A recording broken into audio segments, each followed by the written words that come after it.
2. Kemanusiaan yang adil dan beradab. 3. Persatuan Indonesia. 4. Kerakyatan yang dipimpin oleh hikmat kebijaksanaan dalam permusyawaratan perwakilan.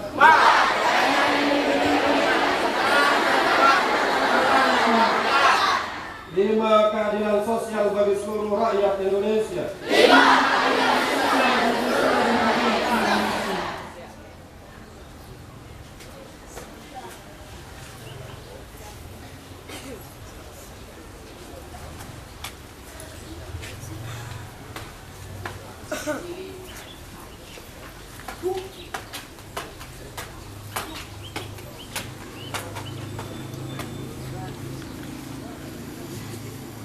Amanat pembina upacara, pasukan diistirahatkan.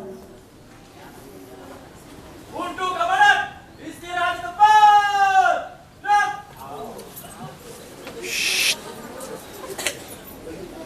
Assalamualaikum warahmatullahi wabarakatuh.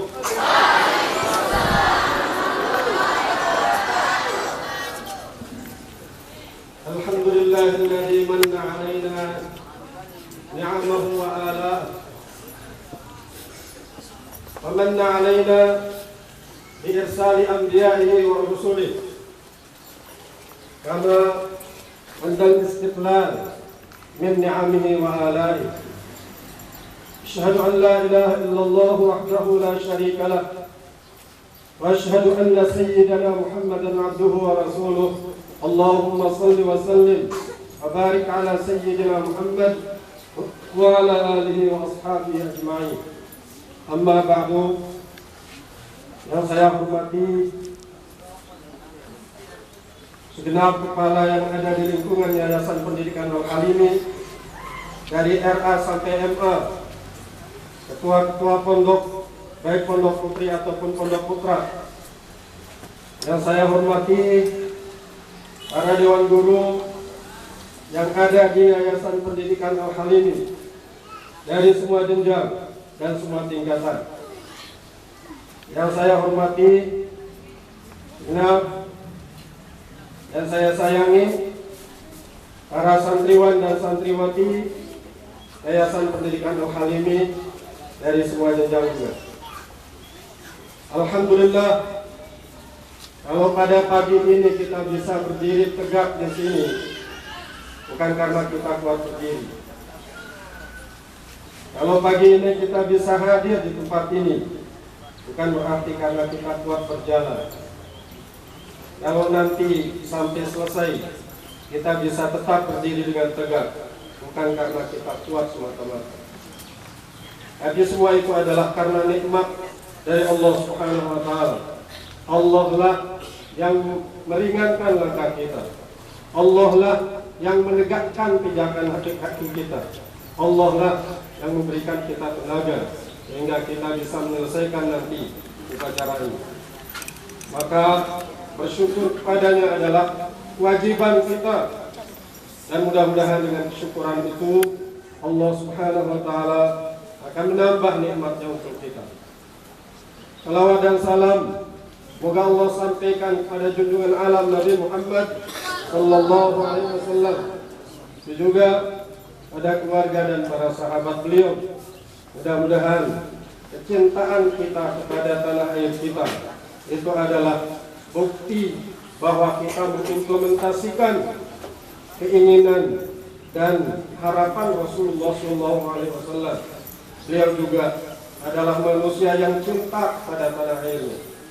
Beliau pernah bersabda pada saat beliau diusir dan dikeluarkan oleh penduduk Mekah, kafir musyrikin yang ada di Mekah. Beliau mengatakan, berdoa kepada Allah Subhanahu wa Ta'ala, Allahumma akhrajuni min ahabbil biladi ilayya fa'adkhilni ila ahabbil biladi ilaika. Ya Allah, mereka sudah mengeluarkan aku dari negeri yang aku cintai, yaitu Mekah.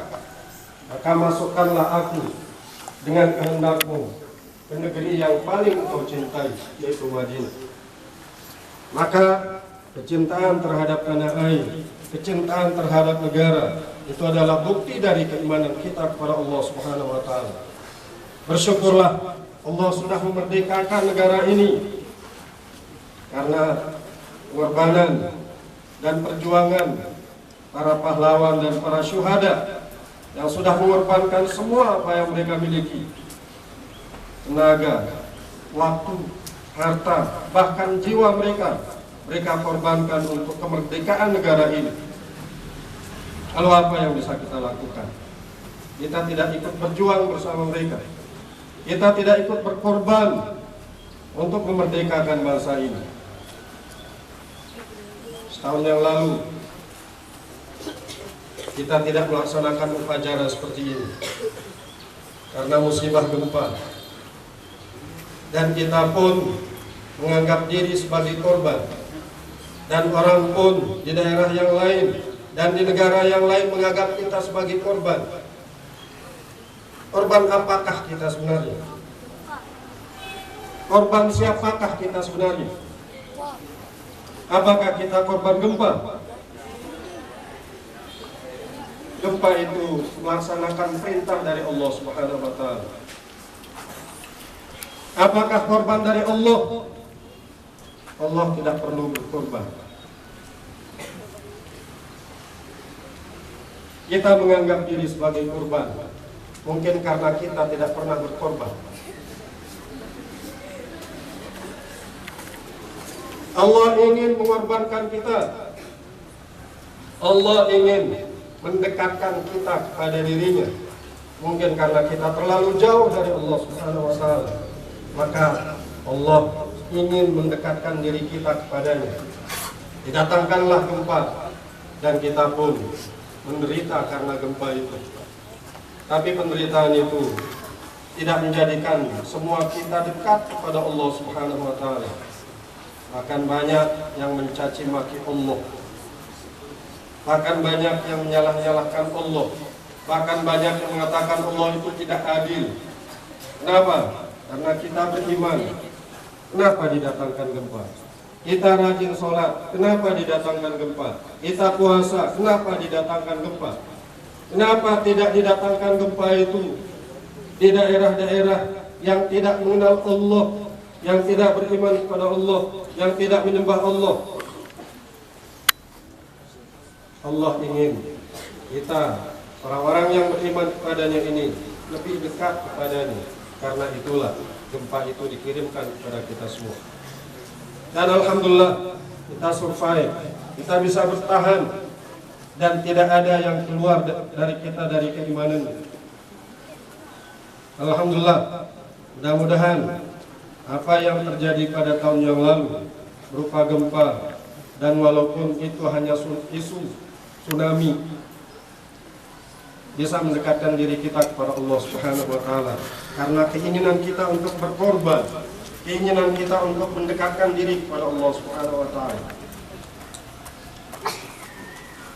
Allah ingin mengajarkan kepada kita melalui peristiwa korbannya Nabi Ibrahim alaihissalam, dan itu sudah kita peringati dan rayakan Idul Adha sebagai bentuk peringatan bagaimana Nabi Ibrahim mengorbankan sesuatu yang paling beliau cintai. Anak yang bertahun-tahun bahkan berpuluh tahun beliau harapkan, ketika anak itu sudah diberikan oleh Allah Subhanahu wa taala, Allah meminta anak itu harus disembelih sebagai bentuk korban Nabi Ibrahim, sebagai bentuk kecintaan Nabi Ibrahim alaihissalam pada Allah Subhanahu wa taala. Demi Allah, apapun tidak ada yang berharga di hadapan Allah Subhanahu wa taala untuk Nabi Ibrahim. Dan di bulan ini atau dalam waktu sebulan, sebenarnya kita akan